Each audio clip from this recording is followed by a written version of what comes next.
to light that barbecue up right now. The charcoal is ready and the lighter fluid is there, and the match has definitely been lit because it is the horror barbecue.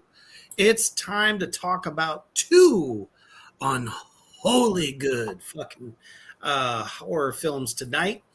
And a little something different than we normally cover because we haven't exactly touched upon the gelatinous, the formless horrors that can actually wrap itself around you or eat you from the inside out.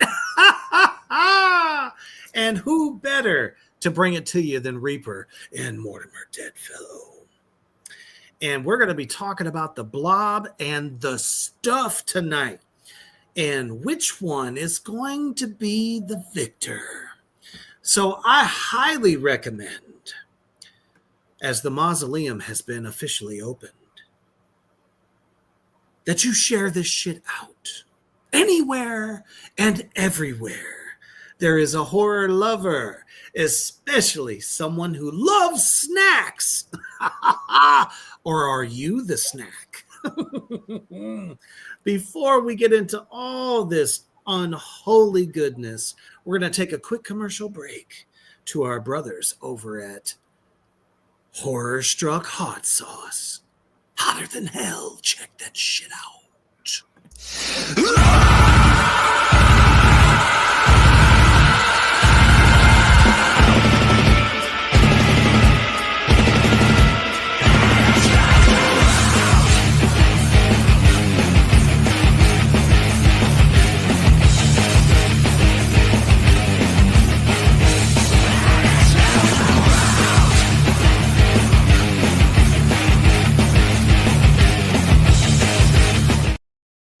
You know what to do if you're watching the horror barbecue right now. You got meat on the grill at this very moment in time. You make sure that if you have that propensity for horror as well as the love of the meat, get over to horrorstruckhotsauce.com and make sure you pick some of that fucking horror sauce. That's right. Oh, man. So we are talking about some classics, and it has just rattled my mausoleum this evening to revisit two classics, one of which, I might add, is a remake. And it is one of those remakes that has completely kicked the ass of the original. And let's not forget, though, the original is fantastic. I still love it. I still watch it. But you cannot take away anything from the fact that this particular remake brings a even more horrifying take on that particular film. We're talking about The Stuff. And if my computer is actually working with me, that's right. I mean, alone on the poster says badassery. Okay. Are you eating it or is it eating you? And I got to tell you, it's very unsettling. Not to mention, it's got Paul fucking Sorvino, Danny Aiello, and some other staple legends in acting. And then, of course, the Blob. You know, I lose a little bit of air every time I see old girl's boyfriend in the hospital gasping for air because you can see him right there. He's very uncomfortable. There's no HMO that's going to fix what he's got going on. And, of course, the great Kevin Dillon, who I think is just as amazing of an actor as his brother, Matt Dillon. He steals the show. And, well, we're going to get to all that. But I think we're going to start with The Stuff. The Stuff. This film is not only horrific in every sense of the imagination, but it is a huge political statement Oh yeah, in very much so. so many ways. And it's very prevalent from the very beginning. Because let's talk about marketing. Oh yeah, yes. I would have to say for we have to give it to the company that produced the stuff. Oh my goodness, yes. Because without ruining a single thing for our demons, which we never do, within the credits time, they discover it and it's in already in stores and in homes. So in the span of the credits, it's discovered. Yep. And in homes by the time the film starts. It was a That's mini marketing with a bang. it was a mini fart Yep. at the beginning of this film. Yep. Just bloop bloop bloop bloop bloop bloop. And a dear old sweet man discovers this bubble. And it all does the natural thing. Yep. He tastes it. Like anybody, right, would do. You find a bubbling, strange white liquid emerging out of the ground and you're going to stick your finger in it. Did it taste like peppermint? I mean, what is that how most pornos start? I think that's how most pornos end. You know, and it's like it's like I don't understand. That's the part for me out of the entire film, really. That's the only part that really takes me out of it at all.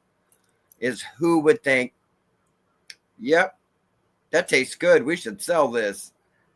You know, how about everybody that has ever walked across like a hot land and it had just rained and mud is boiling, right? Yeah. But they would never reach down into that mud like area and try to taste it. But because it's dead of winter and this substance is boiling up within the snow. And first thing dude thinks to do is taste it. Yeah. I'm thinking it was his way to break his diet. You know, his wife, he's older gent, so he was working probably too many hours at the plant. And it's or he was drunk as fuck and was like, I need a snack. That too. Yeah, that too. Yeah. Come on, man. And like you said, just from that point alone starts a domino effect. Oh, yes. So he tastes it. Ooh, it's sweet. Tells his buddy, who tells somebody else, who tells some sort of like scientist or I guess a nature expert scientist, right. Who's going to report back, hey, there's this new substance coming up from the ground. But they take, unfortunately, the Christian perspective that, oh, the earth has provided us with sustenance that is going to feed everyone on the planet. And which is funny. That's one of the things that got me with that too, was it's like, okay, how many times in anyone's normal lives have they gotten their dessert out of the ground? That wasn't like off a tree or something, but no, it's just like it makes you feel like the Beverly Hillbillies, but he didn't hit oil, he hit the stuff. Hit the stuff instead. Yeah, which we got to tell them the consistency of the stuff is varied at times, which was a problem during the filming, was consistency of the stuff. But it can look like he had said, like where you see the white mud where it's like been bubbling from volcanic activity. It can look like that. The first thing that I would think. Yeah. Is that this is coming from the ground? Yeah, worms, like a volcanic seep. Yeah. Worms and other night crawlers are within the ground. Right. And I'm like, I don't give two motherfucking fucks. I'll smell something. I'll be the first one to say that. I ain't gonna roll up $100 bill and go, no way. Right. But I'm going to smell it just to see if I know what the fuck it is, especially if it's coming up from the ground. Who ever heard of white mud? Nobody.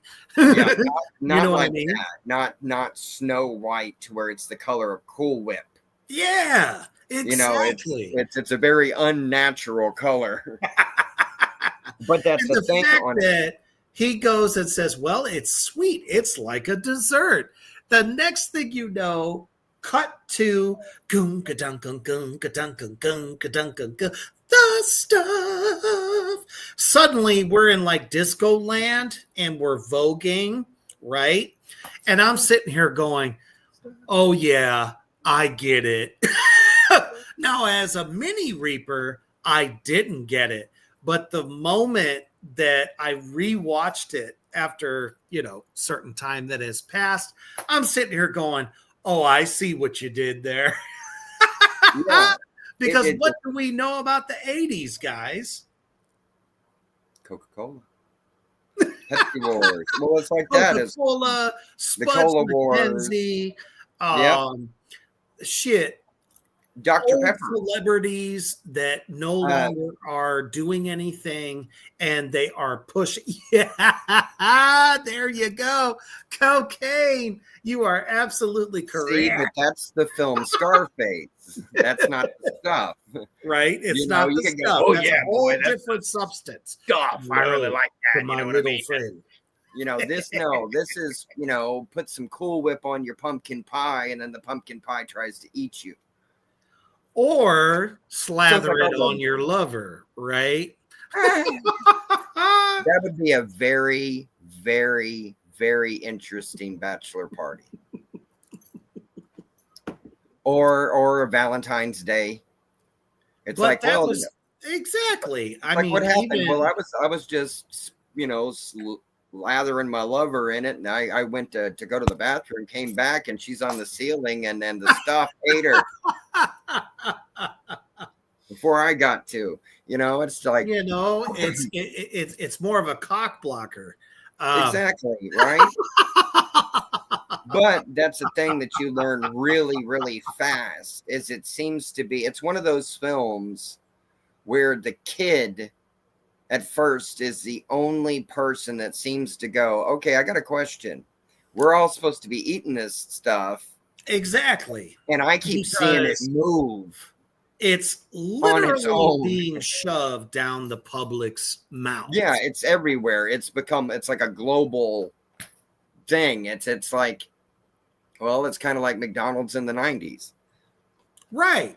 But that's what it is. I mean, that's, yes, as we know, yes, like you said, it's a political statement. It's a shot at consumerism of what's the new best flavor, what's the next thing of the week. And for this, exactly. It happened to be the marketing firms and everybody else is going to just shove this shit in your face, telling you this is what you need. This is the best thing ever. Every household, you're not cool unless you're eating the stuff. Exactly, yeah. Now, what they didn't know is that it wasn't tested at all. It wasn't tested on anyone, not even an animal, which the 80s were very, Yeah, which was interesting. I was surprised, like you were saying, on that they didn't do that in the film, and they don't. Yeah. Well, I think they would have got their asses kicked if they tried to show any kind of like animal cruelty. Not on that end, but even suggest it. You know what I mean? To where the company as well, just anything, just say it, anything at all. No testing was done. Exactly. Yeah, and at the same time, though, how is that not indicative of the 80s? Well, no, exactly. There were things that they didn't test and just said, "Nope, shove it on." Well, it's the same kind of thing to me, and it's like I got a nod in the stuff to me to Troma. Really? Oh my goodness! It's Lloyd pointing stuff out to people years ago, and it's like you don't see what's happening. I'm going to show you what's happening. It's like you know, anybody need to think of Roddy Piper and some sunglasses?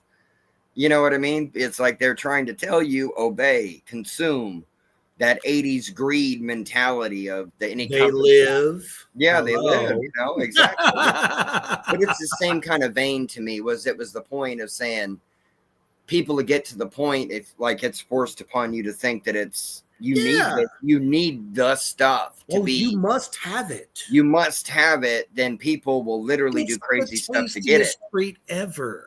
Yeah. It's like you're missing out. Why would you do that to yourself? You know, don't you want to be a pepper Desserts too? were You know? like the biggest fucking thing next to steak. To be perfectly honest, Yeah, especially steak's in still the awesome. 80s. Mortlock. I'm talking about a T-bone steak. Not that steak. Put the coffin lid back down. Vampire. I know, dealing with them this time of year, they're they active. spread good cheer, and they're always worried. Well, they can hear the show, but it's it's not a wooden stick. No. I mean, Beelzebub's over here going, hey, don't give our secrets away. Don't exactly, I'm like, but he knows I'm just a contract player anyway. You know, kind of hard to shackle me down. They don't stick. My arm just falls off. But it's like, but that's the same kind of thing there too. You know, it's like I remember back in the day when they were telling the vampires about the blood replacements. Like, you can do this, you can drink this instead of blood. Right. And all the vampires got into it, and that didn't work out really well. People just started exploding. So it's like, it's like you got to test the product before you give it to the masses. Exactly. And Satan's, behind me here saying, don't give away our secrets. Right, but even he's got morals. You know what I mean? He don't make them do it. They're doing it out of their own greed. He's a big purveyor of eat the rich. Exactly. See, you know and what I'm the saying? Rich are trying to so get this film on everybody else, like, really punches that home, because you have these big executives that have no conscience at all. They're sitting there. Let's set the stage for them. 2, maybe 4 billionaires that are the ones that are the ice cream men. They're getting the stuff out of the ground and then handing it over to the marketing gurus. And suddenly you have something that is 50,000 times more addictive than crack.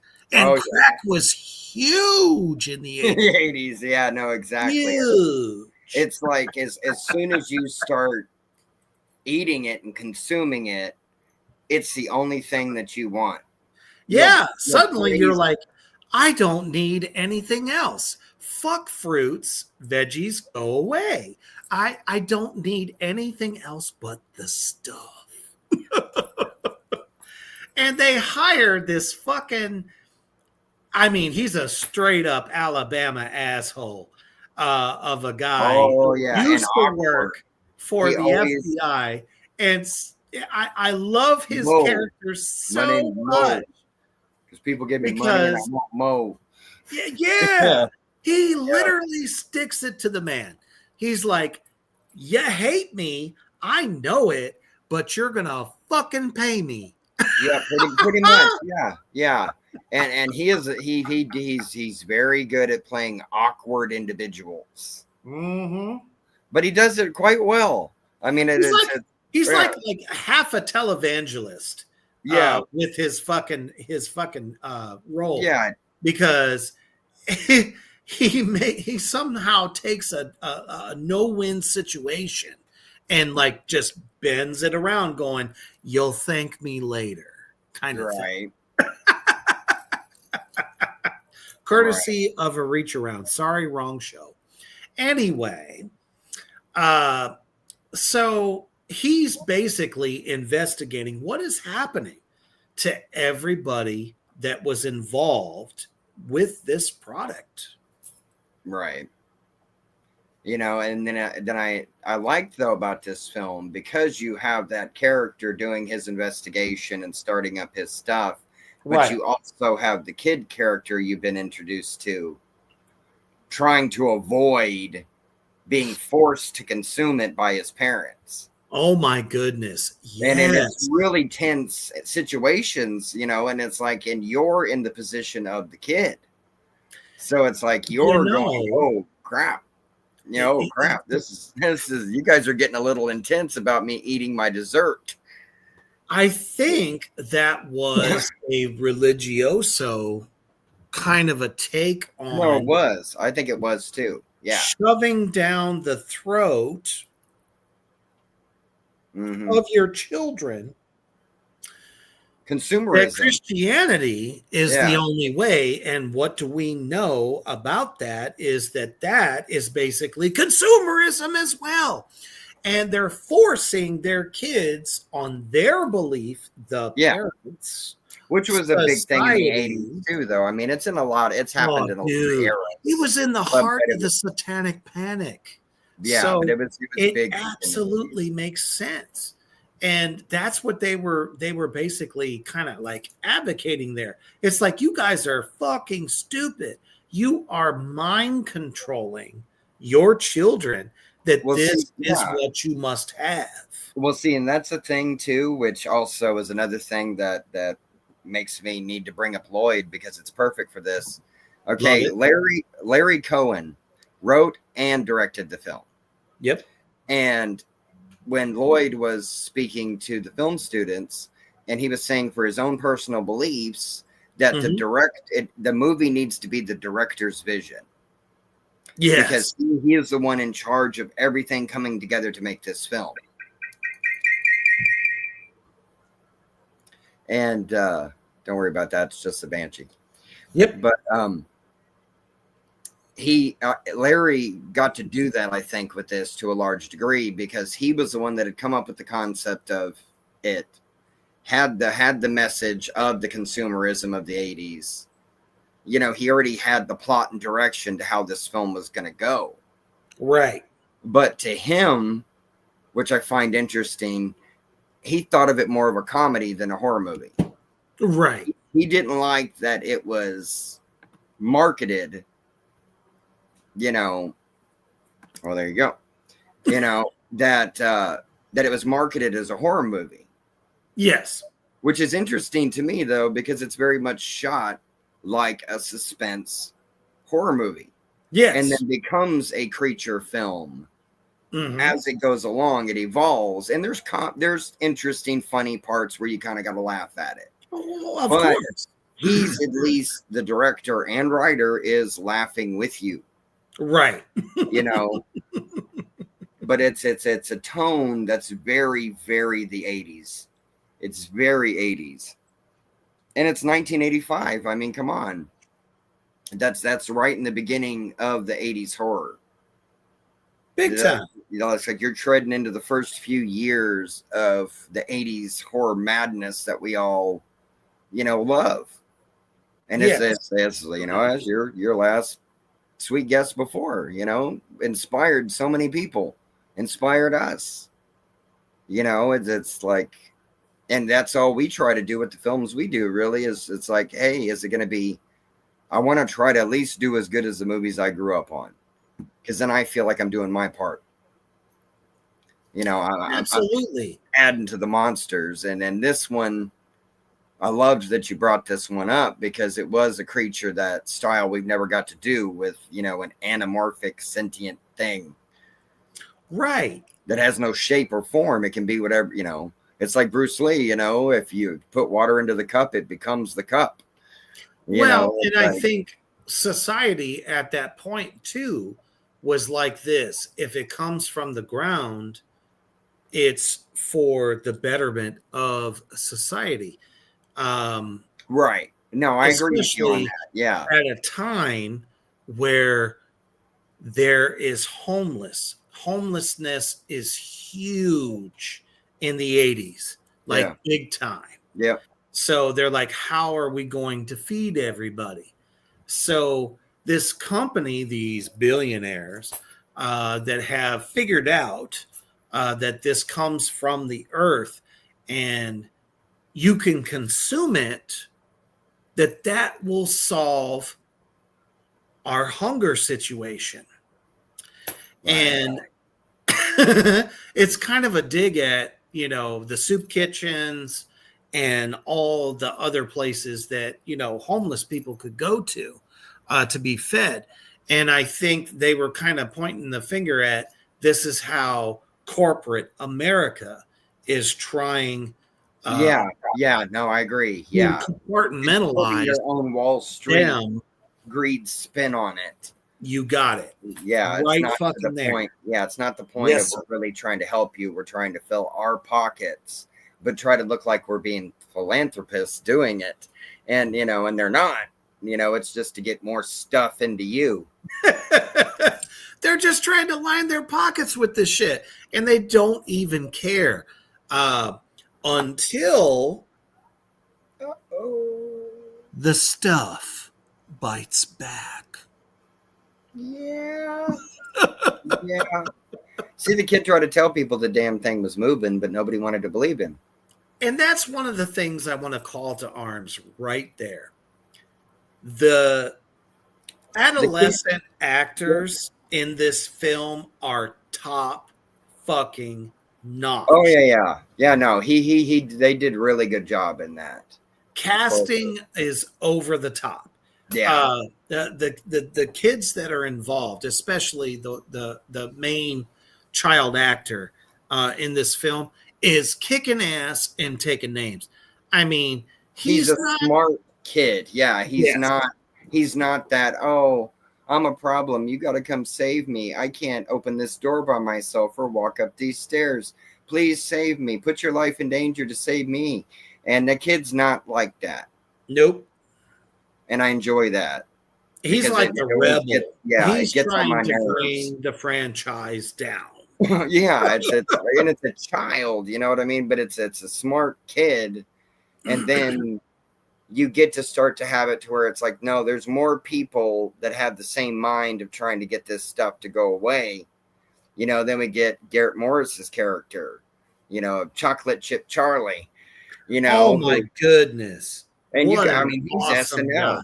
Oh yeah, no, he made it. He's been in so much stuff. I mean, the last thing I think he did was Two Broke Girls. He did the Jamie Foxx show. That too. I mean, it's like he did tons and tons and tons of stuff since SNL. I mean, tons of stuff. Yep. And his character was based off of Famous Andy's Cookies, or Famous Amos. That's what I mean. Yep. Was what they were going for, but the same kind of thing, a big giant company that was really coming into their own in the 80s, and then you get all the product placement everywhere, and everybody's got a Coke in their hand, and it was brand. Yeah. And it didn't matter where it came from. I mean, hello, Big Pharma got their cue from the consumers. Yep. The people that were being delivered Coca-Cola, Pepsi, Tab, hair care products. And that was a spoof that was actually done in Spaceballs. Same fucking thing.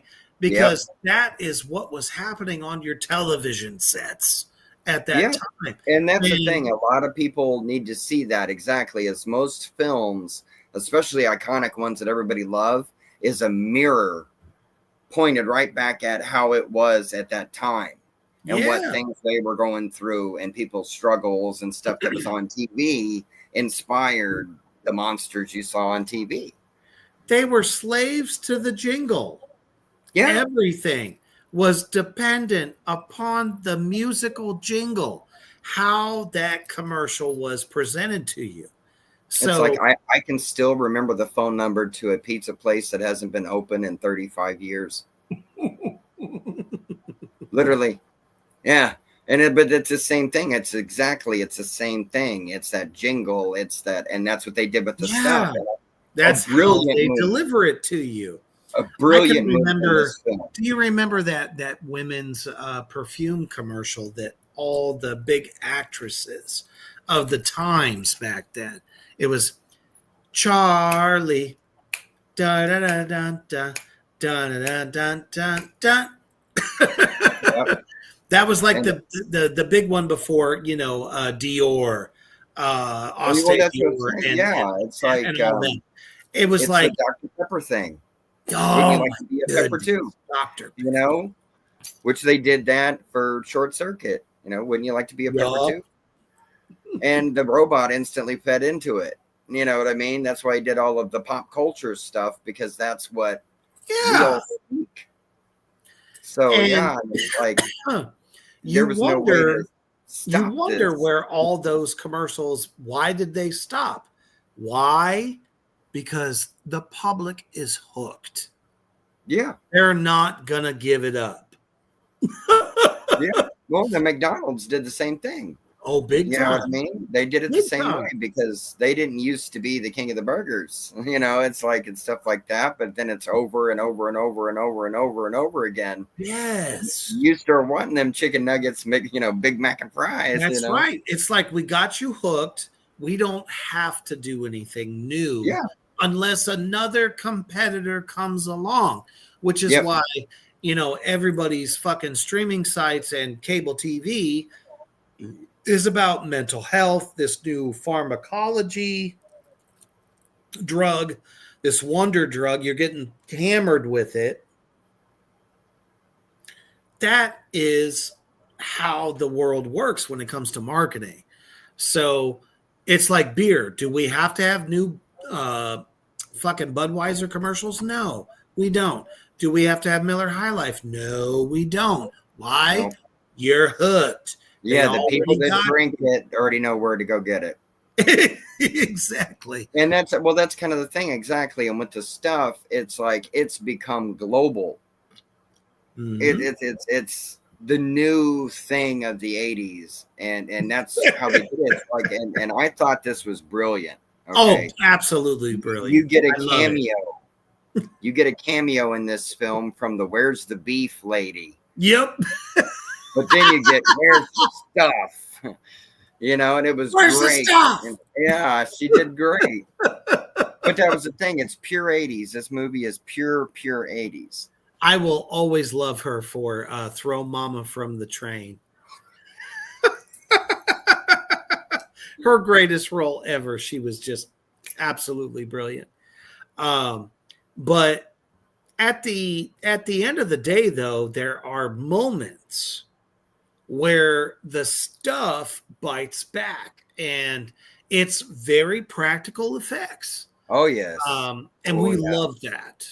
Oh, yeah. But unfortunately, there's a hokiness to it. Yes. I would say the biggest problem they ran into, and from what I've researched, that the problem that they ran into was the consistency.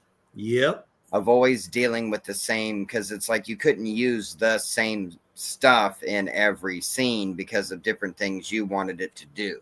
Exactly. Or you needed it to do. It's because of what the hell it was made out of. Yeah. Well, that was the thing, is it's like, as it went from shaving cream at times to yogurt to Haagen-Dazs to KY jelly to also a or powdered gel substance they made out of fish bones. Oh my goodness. That was so nasty. When people would get covered in it, they would instantly, when they cut the scene, they'd run and jump in the river to get it off of them because it stank so bad. It's like getting hit by a skunk. Yeah, because everybody thinks it's like marshmallow fluff. And it's like, you wish the stuff was marshmallow fluff. It's not.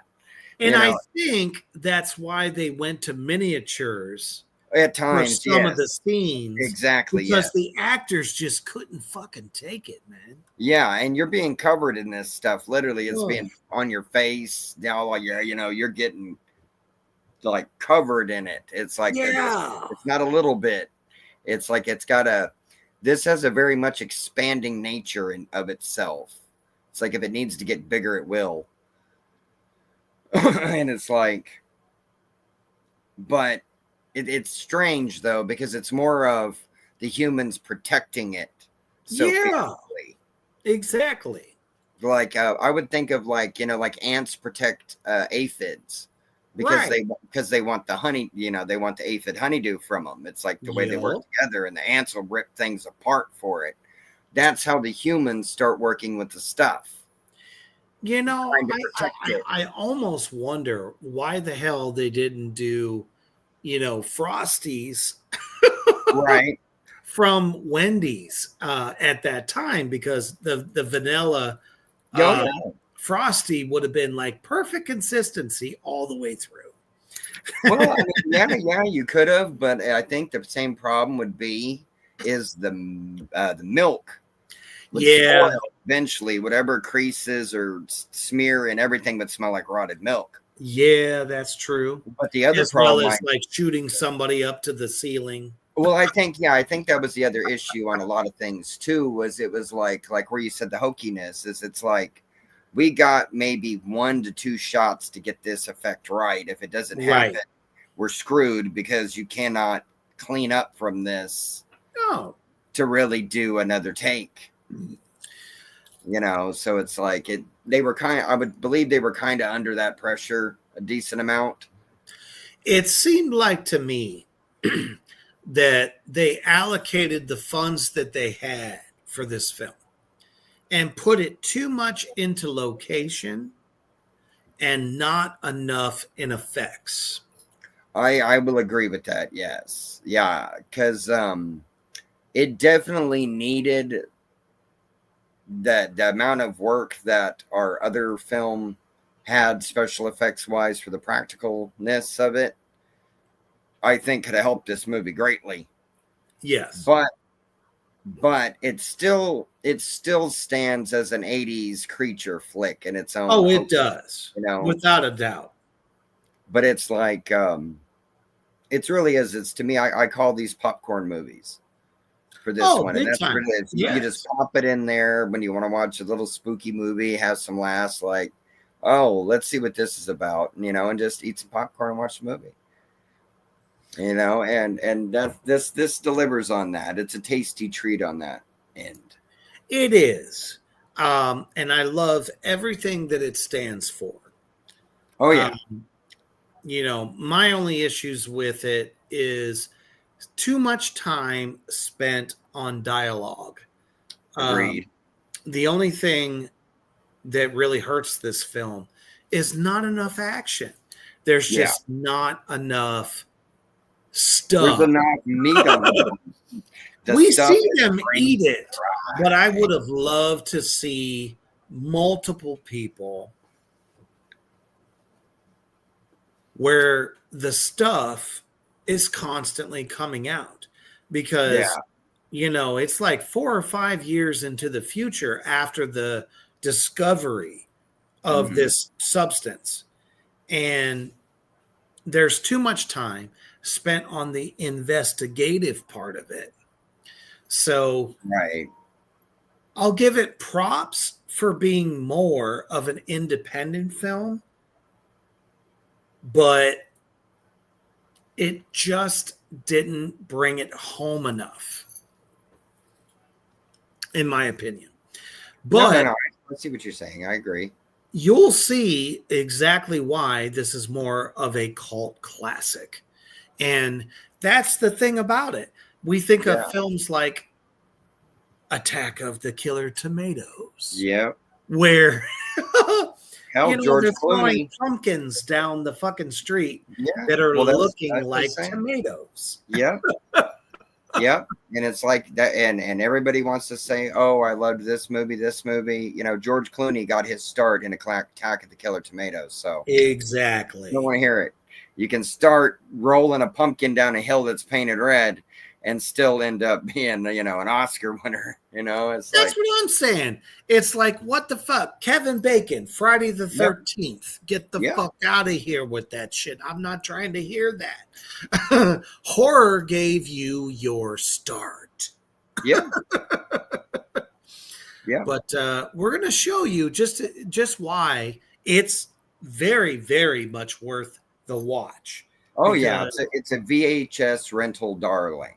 big time. Of the 80s, yes. And Big then the time. artwork, as he's already shown, totally gets you right out of the gate. It's amazing artwork for the poster. And when pull you Chocolate in. Chip fucking Charlie says, Yeah. "Oh, I'll tell you everything you need to know, but by the way, I know by personal experience what the fuck happens when it comes up." That was by far one of the most horrifying moments. Oh, yes. I think that absolutely stole the show. Oh, yeah, in yeah, that film. That's their best practical effect in the entire film. Oh my God. Yeah. Oh, very much so. Very, very much so. Check it out. The stuff is here now. Great new day sensation. Light and free now. Gives you elevation. Enough is never enough. Enough is never enough of the stuff. The stuff, the taste that makes you hungry for more. The stuff, taste that delivers.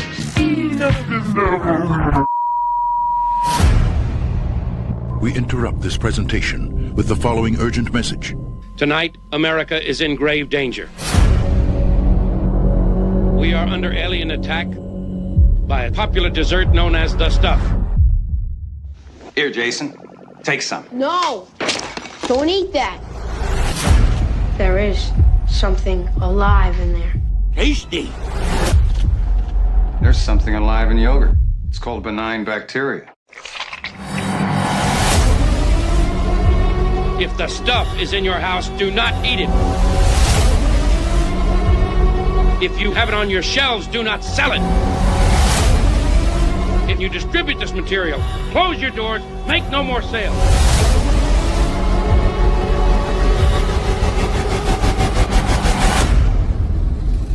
Enough. It's never enough.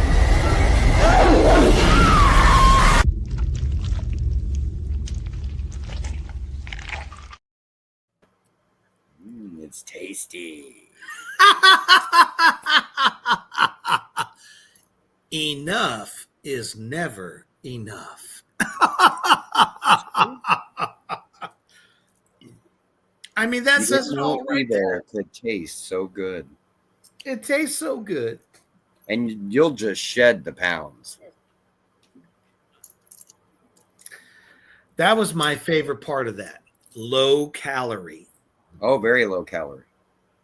Yep. It'll burn the fat right off you.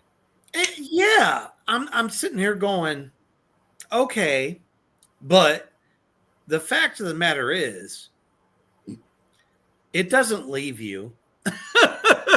The snack stays in your stomach. Then it takes over your mind. And then somebody goes to fucking punch you in the mouth, and suddenly you just go. Yeah. Yeah. See, and I think the term that they like to use for them during the filming was stuffies. Yes. I'm so glad that you brought that up. Stuffies. That was one of the things that I had on my notes here that I was going to bring up. The fact that those that did not eat this product and knew that it was bad called everybody who did stuffies.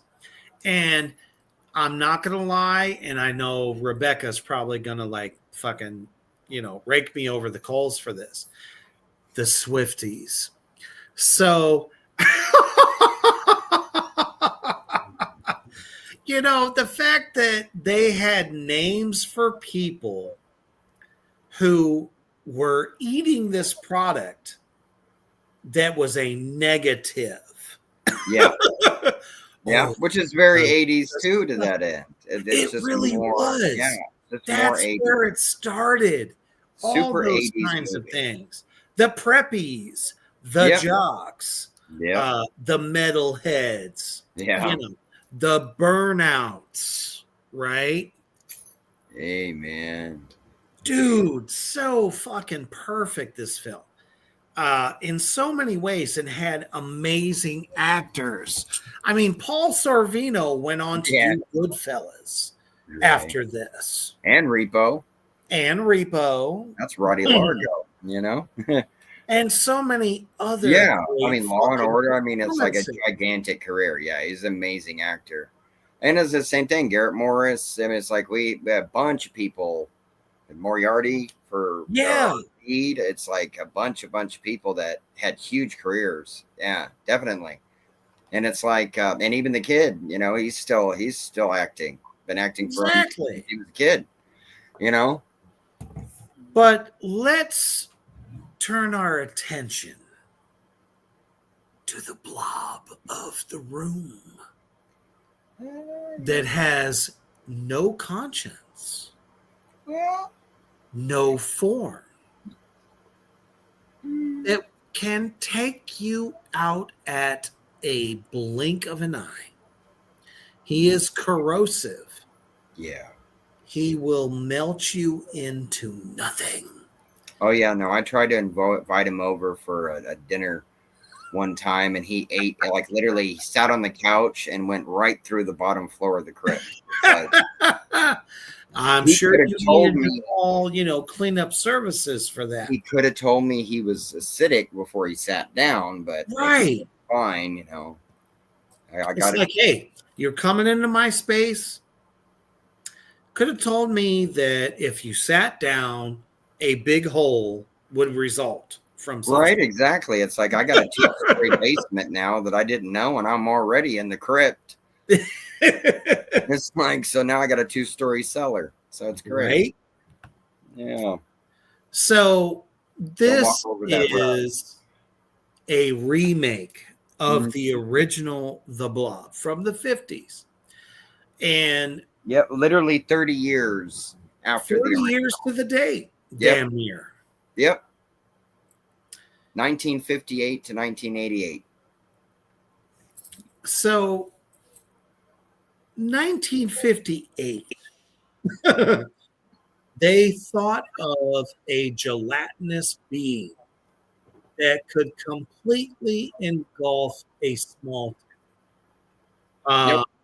And that was kind of like the flavor, no pun intended. I mean, it is the horror barbecue that the local at that time was.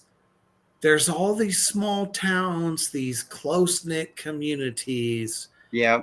What could go wrong, right? Yeah. Well, that was the 50s and the 60s, exactly. All of them were staged in those little middle town America kind of vibes, you know. Invasion of the Body Snatchers. Any of the giant, fuck. That was huge. Like the giant creature features and stuff were these old towns out in the deserts and stuff like that Creature from the Black Lagoon. Exactly. Yeah, no, exactly. Well, they went vacationing. They ended up going to his pond, so I'm just saying. Now, I've had discussions with him. I know him and her have made up over times, but they did come to his lagoon without asking. Yeah, they did. But so, every monster has the right to defend themselves in their own lair. Don't shit in somebody's backyard. Exactly. I mean, don't come in my kitchen and try to bury a body. You know what I mean? I'm sure the mob paid for that continuously during that time. From time to time. He's like, there's so much food here. I don't know what to do with it. Right. That's why you buy the stuff. It's got no expiration date. Exactly. So here we enter the two of my favorite actors and actresses of this time. Kevin Dillon and Shawnee Smith.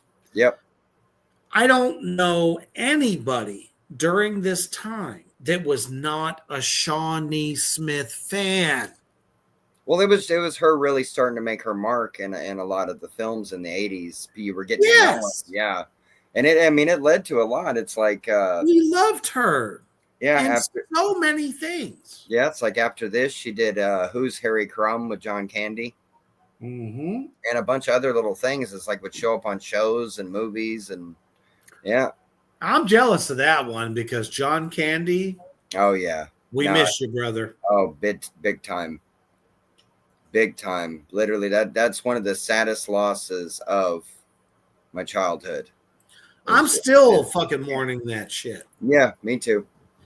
Every single time I watch The Great Outdoors. Oh yeah. Oh, I love watching it. I have to. I have to. Because I don't care how many times I've seen it. I will still almost piss my pants laughing every time. It's literally a must every year. Oh yeah, that Planes, Trains, and must watch. Automobiles. You name it. It's like tons of his films.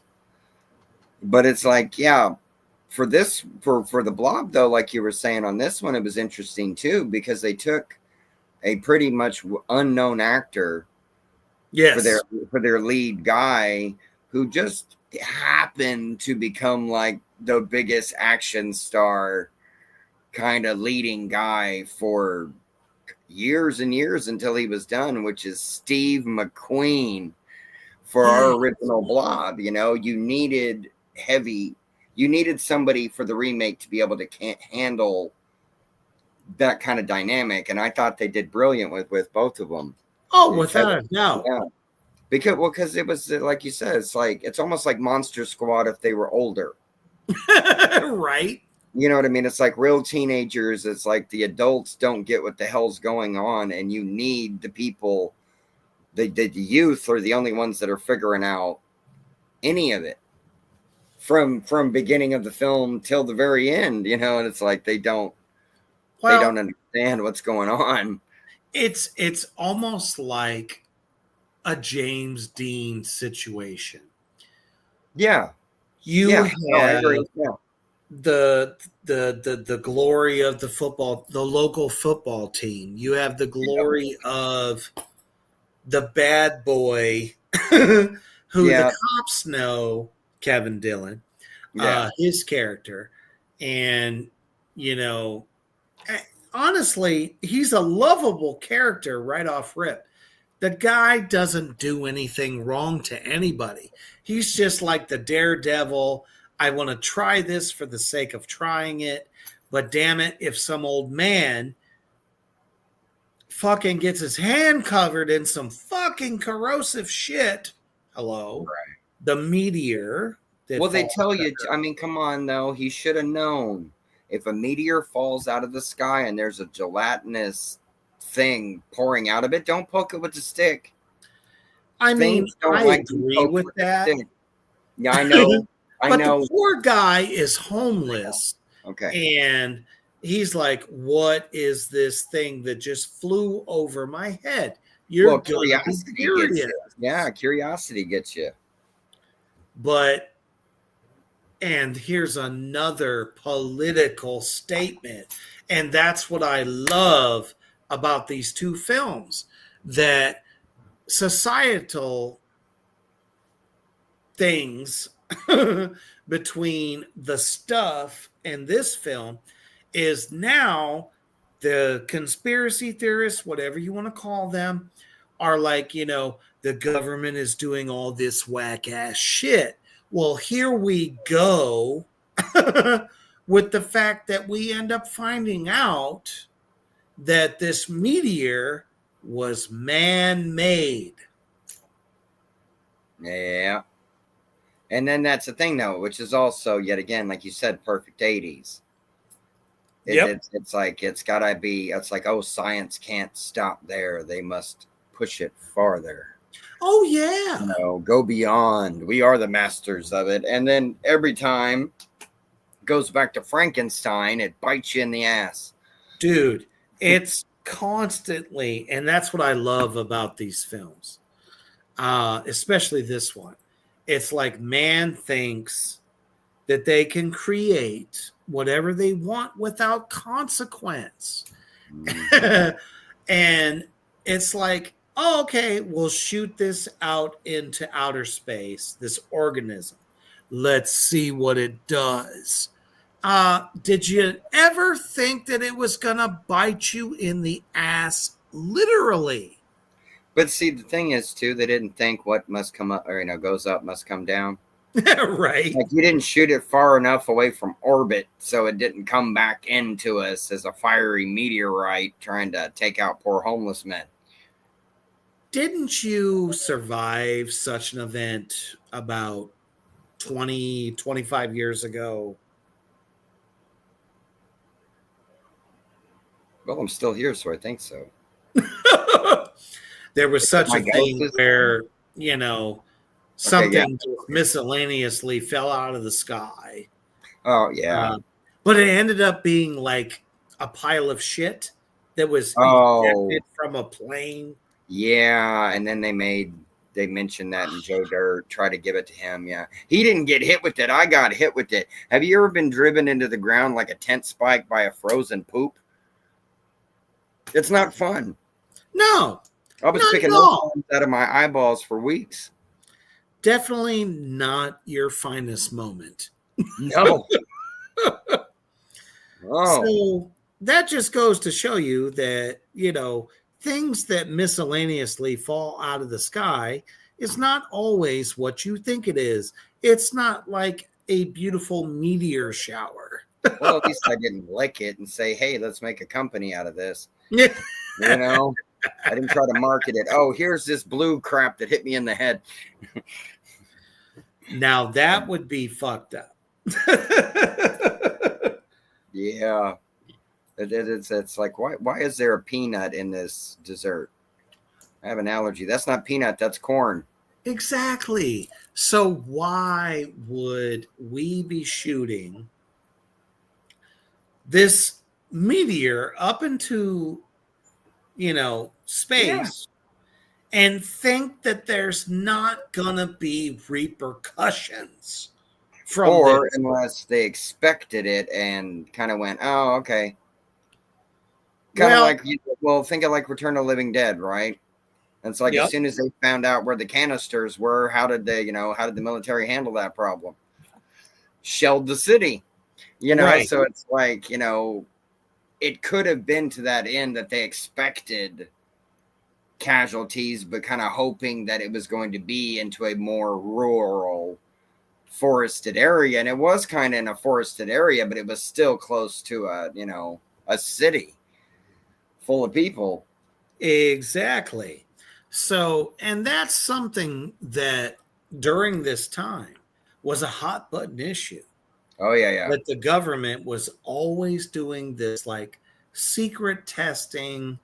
We're going to do this. We're going to do that. And but the chemtrails, don't really like know. that. Yeah. Yeah. So I feel like this film bridged that gap. Those that were talking about, hey, our government. This is 88. You know what I mean? It's still in the 80s. A lot of people weren't getting no redacted files or any of that stuff was not getting released. This was before the internet, people. Yeah, exactly. Yeah. Even though it already existed since 1960. Yep. Well, got to get it just wasn't available to the public. Right. Well, as I was saying, you just got to get access to it. Exactly. So people started to catch on during this time. Why do you think we have so many conspiracy theorists to this day? So here our government has created a lab created specimen, shoots it out to the sky, but I didn't think that, it's going to come back. Right. And it's going to be really, really hungry. Exactly. So what is expected in this film? So a small amount of it ends up on one person. And let me tell you, this poor guy tries to chop his own fucking arm off. Right? And it doesn't feel good. No, not at all. And the Blob tries to take over the rest of it. And it's like, oh, no, you don't. You ain't chopping shit off. We're going to take that too. And this poor fucking guy, oh, man, I felt so bad for this dude, this poor homeless guy. Yeah. There's these teenagers that are trying to help him. So Shawnee Smith, Kevin Dillon, and fucking, quarterback of the football team is trying to help this person. They're in the hospital. And I swear, this adds to everyone's level of, I don't want to be in the hospital. Yeah. Because when they get there, he gets put in a room and this thing's just eating him. Yep. But you don't know to what level is what's happening. And I think this is brilliant by cinematography, director, the story, the whole thing. He's got a fucking cover over him like anybody else would be, right? In the hospital. And all you see is a little bit of movement. And then we get the big reveal.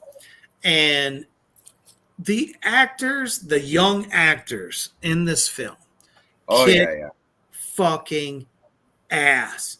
Everything feels like a legit reaction. Yeah. You know how hard that is to get that type of reaction in some of the independent films that we see today. Well, no, it's true. And it's usually the thing that helps that is if, like, the actor or actress is prepared, saying something's going to happen, just react naturally to it. Right. And then scare the shit out of them. And that's kind of how that's exactly, actually, you bring up a great point for one of the scenes that leads to our poster art. That's where you're speaking of, in the hospital, that effect itself, that's not digital. Nope. That as well as I do, that there is the CGI that was capable to be done at the time is almost nil. And exactly is all done practically. And she was not told how that was going to look or how they were going to do it. So when she walks in and sees that iconic scene, that's her real reaction to it. And then she stayed in character, though. She rode through the scene. And it shows that professionalism. She stayed in the moment, and the effects are out of this world. Dude, it was literally this type of like rubber mixed with I don't know what else. It was probably latex as well. Probably mostly latex is what I'm thinking. No, not really. Most of the stuff for the Blob for this one was a lot of KY jelly. Oh, okay. But in the original Blob, they used literally silicone because it had just started coming out and it was a new product at the time. And they found out through the different textures and consistencies that they could do the seep through and pour through and stuff. And then they would also use model sets for miniatures to get it to where it would really and do what they could want it, because they could just turn it sideways, and let gravity take course. Yep. But for this one, what they ended up doing was they used it's a chemical called methylcellulose. Ooh. And it is a thickener for milkshakes.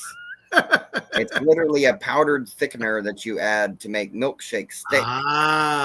And then they soaked it through with with just more goop and stuff, and made big tumorous looking blob bubbles and stuff that they could film with. And some were hundreds of pounds. Sure. To that end, but it's like their hardest problem was keeping it the consistent color. Correct. Yes. And because you're getting eaten. It shines through so much in this film. And it's perfect. That's the thing. I I think it actually worked to their advantage that they couldn't keep it the same red color. Yeah, I know. I agree. All the way through. I agree. And that's fine. Because you get the translucency in parts of this amoeba-like creature that's like... Yes. The best way to it was explain more it... organic. Yeah, the best way to explain it to our demons, I would say, is think of how a stomach works if the stomach was inside out. Yep. So anything that it touches, it covers in this corrosive acid and is trying to pull it into itself to dissolve you. And this is not like, you know, it's like taking the concept of the original one and amping it up by 1,000, turning it into this predatorial... Oh my fucking goodness, like, yes. You know, globular amoeba-like creature that just consumes and grows. And yes, and that's you're all seeing, it does. You know, you have somebody that down. gets trapped. You get somebody that's trapped in this like freeable situation. Oh, yeah. And suddenly a head goes by. Yeah. And you're like, oh my God, it's fucking Uric, you know? And suddenly it's like you're trapped inside of the worst sucker that you could ever be a part of. It's like you become part of this candy that is just ever growing. Like as dissolving everyone. Yeah, dissolving your clothes, your skin, your bones, everything. We have terrifying moments, and it's where you have these teenagers. This one guy is trying to woo this girl, trying to get inside this particular person. And the crazy part is the fact that he pops his trunk and it's full of alcohol. He's got, I thought this was genius. He's got strawberries. He's got mixers. He's got so many different types of alcohol to woo these girls because he's part of the fucking football team, which is predatory by today's standards. Yeah. Right? Yeah. But it still makes me laugh that thought that they're like, okay, we're going to make fun of the typical male teenager who's a football guy, right? He's on the team in the 80s. And he's going to have a trunk that you pop it open. He has everything that you need, right? Yep. He's that guy. Yeah. He's that guy. And we fucking die over this shit. Oh, yeah. And then suddenly he thinks his girl has passed out. And this is one of the most terrifying moments of this film. I'm not going to lie. That's why I bring it up. And it's one of the most uncomfortable situations because he reaches in, he thinks he's getting some chesty action.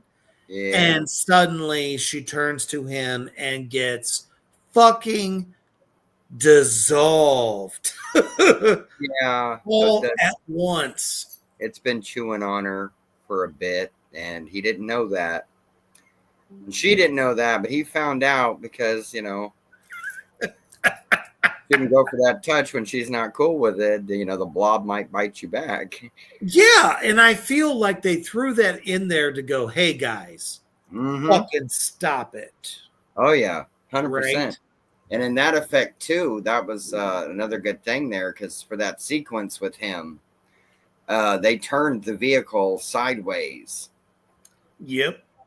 And poured it, let gravity. It's like I was saying, it's like they went the same route they did with the original in parts. They had to, where you had to just let gravity do the substance to be able to come down the wall or do reverse shots. Mm-hmm. You know, to make it look like this thing is actually reaching out and snatching people. Which it is. In this case, it didn't have to. It just had to break through. And it's slides on in, takes out old girl, unfortunately, who passes out drunk. Yeah. Kind of gave me a little bit of the Raft. for Creep Show, where she's sleeping and the Oh, raft, yeah. was chewing on her Exactly. face while she was passed out. And I bet you Oh, that yeah, they took inspiration from that. Well, they probably and I would think to that end, to a degree, I think they both kind of took inspiration off of each other, because the people that did the effects for Creep Show, you got Tom Savini and Greg Nicotero in them, so they saw the Blob. Nicotero. They know all about the Blob, and we're good. And the raft is literally that. It's the same thing. It's a totally. But yes, it is acidic, yes, but in its own. It's more like an oil slick. This is more like an acidic amoeba creature. Right. Which can travel through water, which takes, both of our main people through the sewer. And which I thought was a nice touch. It was a total nice touch. Because you wouldn't expect that, because it's like for most films, like nowadays too, as you know as well as I do, the Blob would have been CGI. Big time. It would have been CGI. The only CGI that happens in this film, I will tell the addicts without even ruining it. At the very end of the film, the Blob will have little purple flickers. Yep, looks like pieces of amethyst. And that's it. That is the visual effect of the entire movie. All the rest of it is practical effects. Every bit of it. Isn't that uncanny? Oh, this yeah. No. film was fucking terrifying. You have a chef who works at the local diner get sucked through the fucking slop sink. By his face. By his face. Down to the feet. I watched this just last night. And I was sitting there going, oh, unholy fuck. Oh, yeah. No, they made it just horrifying. Yeah. They didn't. That's the thing. That's what I was saying. When I was showing parts to Lizzie, it's like they didn't pull any punches with this whatsoever. No. And they one of the things, wanted to assault every sensibility. That was one of the things. The director was like, when the kid gets taken out, right? And then the movie studio goes, "Oh, you're not going to do that." And he's like, "You just watch me." And that happens in this. That usually for a long time in horror, you stayed away from the actual little kids. Absolutely. And not in that, because even Jason, I mean, we've had films where Jason is literally sitting there and goes through a whole cabin full of sleeping kids and doesn't touch a single one of them. Yeah, part 6. Yeah, exactly. Because he had no reason to. They weren't doing anything. Jason's not the bad guy. Threat. You don't mess up around in the man's house. It's the same thing we were talking about before. But when it's homegrown and your own government created this thing, you're in trouble. Yeah, that's why I said it has no conscience. It doesn't have an agenda. It just knows that I must feed. And that's consume. Yep. Doesn't matter what, who, why, the other thing. Yep. And Chuck Russell fucking, Satan be praised, decided to make this way more terrifying. Because I think of 1958 America. The black and white probably fucking freaked out everybody to no avail. It came from the sky. It's scientific, sci-fi, whatever you want to call it. And people were terrified. But to really bring it home, I feel like Chuck Russell brought it 10,000 times harder. Oh, yeah. 100% agree. 100%. My goodness. And we're going to show you exactly what the fuck we're talking about. Because if this doesn't get you, I know something else will.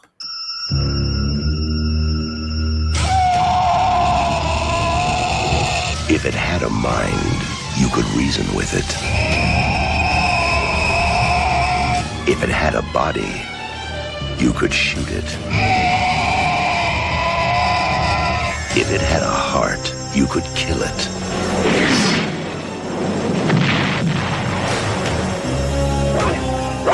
Now, man is no longer the supreme being on this planet.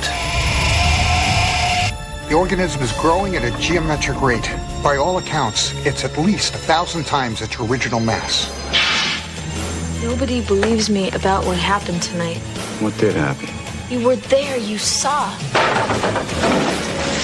Plasmic life form that hunts its prey. Predator. I want that organism alive. I think you ticked it off.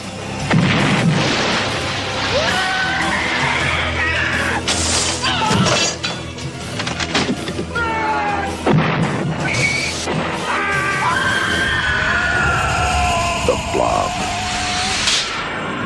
Terror has no shape. That's what I call a trailer. In a movie time, in a movie place. Yeah, I mean, when terror has no shape. Yep. Yeah. And also, too, we got to give it to him. You know, it has no mind and still said it was the most dominant species on the planet. Well, I mean, it's true. Well, no, I know. It's the funny part.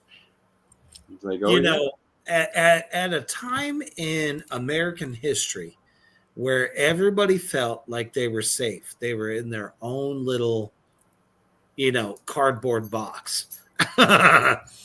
You know, to think if something like that was to enter their world, they wouldn't be ready. They wouldn't be ready for it. And the fact that there was a dead giveaway, you know, when there's these government agents. They have guns. They have explosives. They're in hazmat suits. And they're like, oh, we think there's a bio agent in the area and we're going to quarantine you. We're not going to like put you in this like super place that or keeps you like from worrying, you know? Yeah. It's like they're herding cattle. Yep. No, exactly. No, that's exactly what I thought. It's like they're herding cattle. It's like they're more concerned about collecting this thing than protecting the town or the people that it's consuming. Exactly. And that's why they put, you know, that beautiful actor. Shit, I'm looking for it right now. He was amazing. Joe Seneca, who plays Dr. Meadows. Yeah. He's like the nice guy. Everything's going to be fine. We're here to, you know, we're here to help. We're here to help. We're here to Band-Aid assess for your what knee. this Here's the thing lollipop. Where the hell's my blob? Exactly. It's like, you know, here's the Band-Aid. And then, of course, Kevin Dillon's character, which I fucking love because he's the badass. He's like, dude, I know something's fucked up and I know the government's behind it. It was so fucking punk rock. Yeah. Well, yeah. It was perfect of the 80s at the time, too. Mm-hmm. And it's like, it's funny. It's like, oh, this stuff just happened really recently. You guys showed up really quickly. Yeah, like. Seem to know a lot more about this than we do. And then his character goes back, you know, to get his motorbike, which is in the forest, and he overhears everything that they're saying. And he's like, dude, that's what I thought. Yeah. You guys are the reason this thing is here. And it's like, you know, it's like the government agents, you know, were going around town with a picture of a Jello on it. It's like, have you seen this? Yeah. Have you seen this recently? Have you seen it jump across your dinner table? No, not the stuff, not the white, the pink stuff. Yep. You seen the pink stuff moving across your table? Oh, it ate your table. Oh, it's eating you now. Oh, okay. Then I'll call you back. Right? Yeah. Hope they got call waiting. My favorite part, though, that I thought was particularly placed so fucking well, is that the religious community looked at the Blob as the end of days. And what do? The priest collects a few pieces of this thing when they first figure out that freezing it is how you stop it. And he grabs a couple of those things. And then they go through multiple explosions. And then how the fucking film ends was brilliant. Yeah. It is brilliant yet hurts at the same time. Both ways. Both ways. Since we never got more. But yeah, definitely. It's got one of those type of endings, especially an 80s ending as well, really. Like the it's like home that you're dealing with for the last, hour and a half. He becomes an evangelist. Oh, yeah. The local priest becomes an evangelist and is warning people about basically the end of days, that salvation is coming, and that those that need wiped out will be wiped out. And here he is, the purveyor, the holder of the Blob. And I was like, fuck yes. Because when this film was made in the late 80s, they were already aware, that the religious standpoint in America was uber wrong on so many levels. And I applaud this film so much for bringing that to light, because your Jimmy Swaggarts, your Tammy Faye Baker, Jim Baker had a stranglehold on society so bad that filmmakers were bringing that to our attention. And the fact that got interjected was so perfect. But it's time to go to the skulls, brother. The repo meter is open. Shall we start with the stuff or the Blob? We shall start with the stuff. I will say for the stuff, I'll give it a 4.5. Okay. Because it had room to grow. I agree with you on the point of the dialogue. Too much dialogue at times, not enough action in dealing with the stuff. And just that they could have amped up, because they show effects in it and practical effects that are just really wicked at certain parts. I just would have liked to see more of that within the film. Yes. But it's still a fun, great watch. So, 4 out of 5 for me. For the big bad devil daddy himself, I have to go with a 4.0. This film has great, and I have to reiterate this, great fucking acting. It is amazeballs in so many ways. The child actor, well, let's face it, the child actors, the boy and his brother, they knocked it out of the park. Both actors and actresses also knocked this out of the park. very lengthy in dialogues and Yeah. that are too explorative. It Too kind of wordy. overdoes it. Yeah. In certain spots. I Yeah. feel like they could have capitalized more on the fact that the stuff was a horrible agent that was trying to come out of everyone that consumed it. And they didn't capitalize on it. They capitalized on it like a handful of times. Yeah. There were some great moments, like when it came out of the pillowcase Yeah.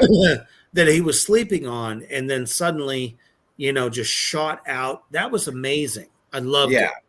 it. If they had more of that, I think it would have been more terrifying. Agreed. Cinematography was great. Directing was great. It really had more to do with the effects. Right. No, I agree. They could have definitely went for more of some of the effects that is what people remember about this movie. If they would have put more of those in there, a lot more people would have remembered this film. Yes. But it's a cult film. It's the same thing for, once it got to VHS, people were all just buying up the stuff. Absolutely. So for our dear number 2, I'm gonna go 5. I've got to. I think it's one of the best remakes that we've ever had of a classic concept. We have very certain ones of those. We have The Thing, we have The Fly, and we have The Blob, really. And it's like I agree with you. It's like they took the original concept with care and love for the original.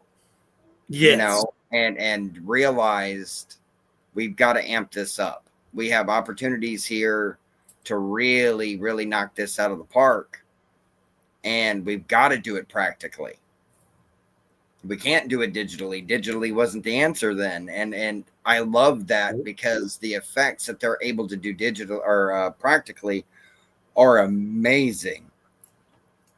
Absolutely amazing. Yeah. And it's like, it's one of those films from the 80s that is, it's like its own thing. The only thing that I can think in a way that even comes close to it is Critters. Yep. Is the same kind of vibe to where it's like, if you come across this thing and you're not real lucky, you are done. It's not, it just sits there. It's just, that's the Blob. It doesn't do anything. No, this thing actively seeks you out to take you out. So it's it has everything from tentacle grabs, yeah, to corrosive moments. It is horrifying. Oh yeah. I'm gonna go 5 out of 5 skulls for this one as well, because I can only imagine what it was like for those in 1958 to go, this is just unholy fucking terrifying. Oh yeah. And then we've got the scene for the original where it's pouring out of the theater. Yep. So it made it very at home, but it's like there wasn't people getting to watch these films back then in their homes. They're watching them at the movie theater. So you're watching the movie theater pouring with the Blob pouring out of it, eating people. And they paid homage to that. Yeah. And they do the festival for the real site at the theater I believe every year, and reenact running out of the theater from the Blob. And I love that. That's amazing. I'm so glad that they honor their horror heritage. Oh, big time. That's great. As well as they should, because this remake is brutal. There is no love whatsoever. There's no peace. There's no serenity. Because they won't let the poor thing have a meal. You know what I mean? He can't eat in peace. Well, sure. I mean, It's not. It's. I mean, yeah. I mean, come on. It's not like he can order like food apps. He mostly through the phone, right? Heck, I used to have to go by his house and just throw sandwiches in the window because I don't want to stick it. I don't need to stitch on another foot. No, exactly. I know better than to touch that. So I think it's very clear who the victor is. Yeah. The Blob remake.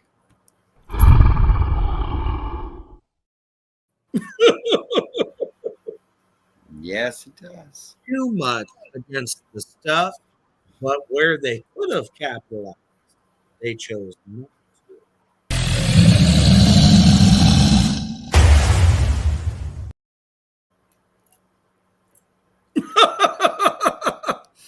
They had so many ways to capitalize on a very kind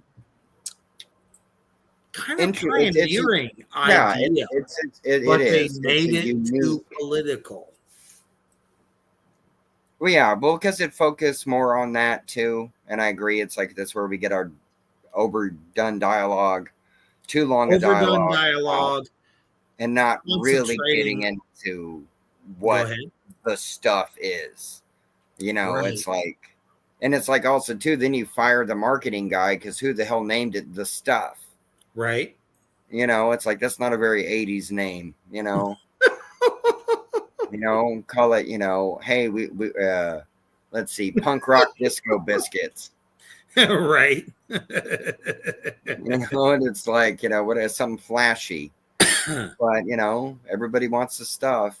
But they were too focused on, I think, the marketing and watching people like overindulge, which I mean, that's what the 80s was all about. Well, see, too, it's low-calorie version, and the Blob isn't worried about calories. It's all about, it's a high-protein diet. Exactly.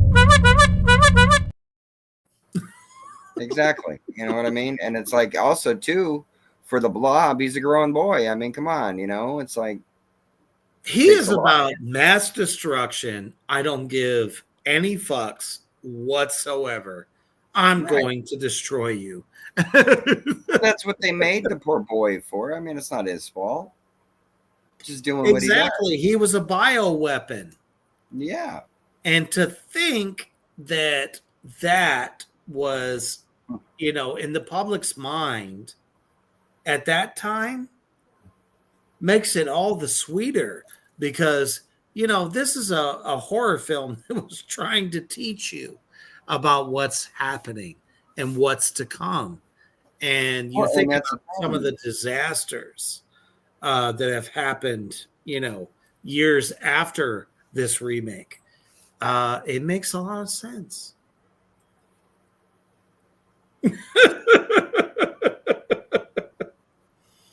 So that is our clear victor. I hope that we have inspired you to check out both of these films. The Stuff is one of those that's almost like an afterthought.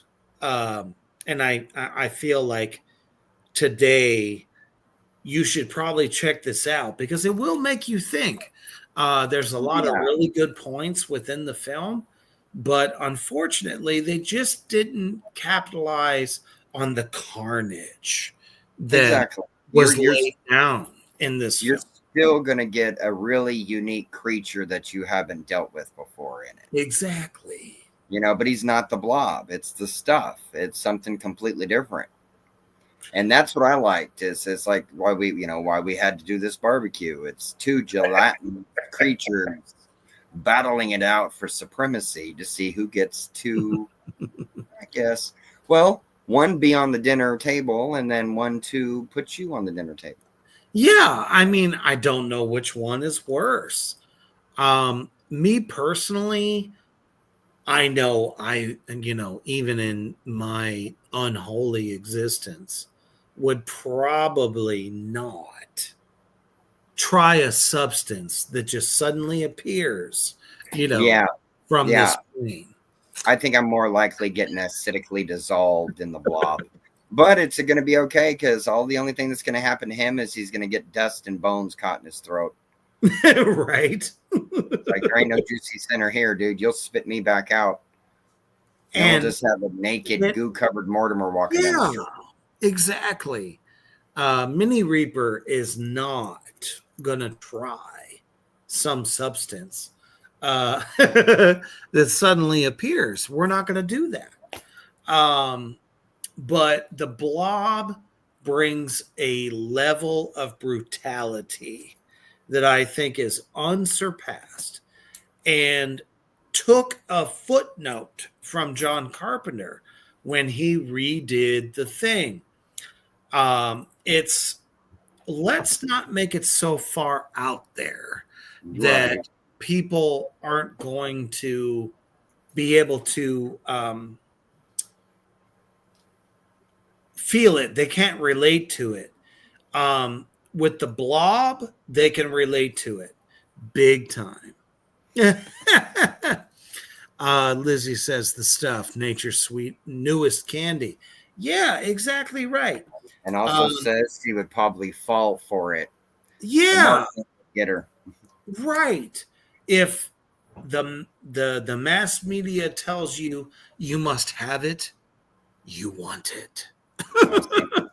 We just tell Lizzie it's the stuff ramen edition. Exactly. And they got her. And let's think about how many different types of ramen we have today. Right. And you must eat every single one of them. So thank you all so much for tuning in after an epic double shot Black Flame Entertainment evening. And hopefully we've inspired you to check out both of these films. The Blob and The Stuff are both on Prime right now. So there is no excuse as to why you don't check out both of these films. Put them up against each other. You see which one you like better. But I feel there is a clear victor in this particular battle because, man, the Blob remake just hits you in the gut and doesn't let up. There is terror at every turn.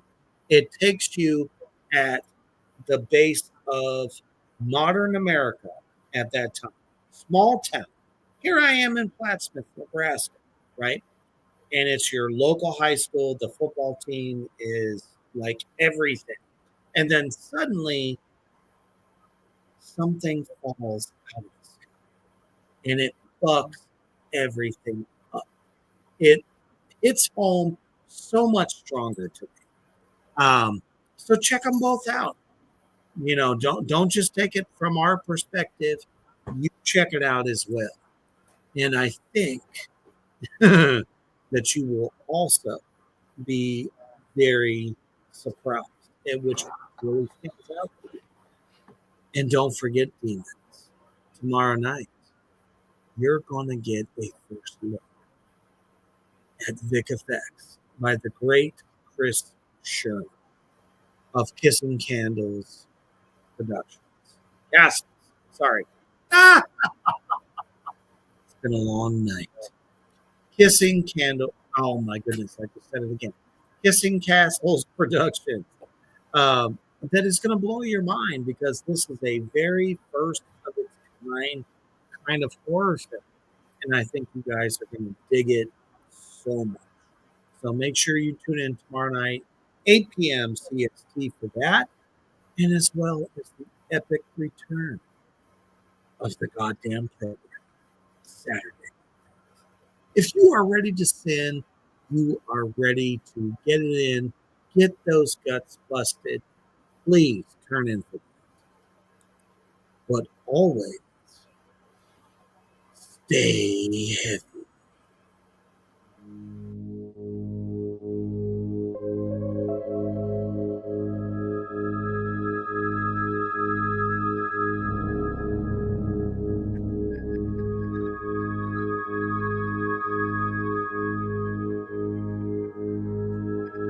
Thank you for joining us on Greenbrooks Underground. Stay tuned for more from Black Flame and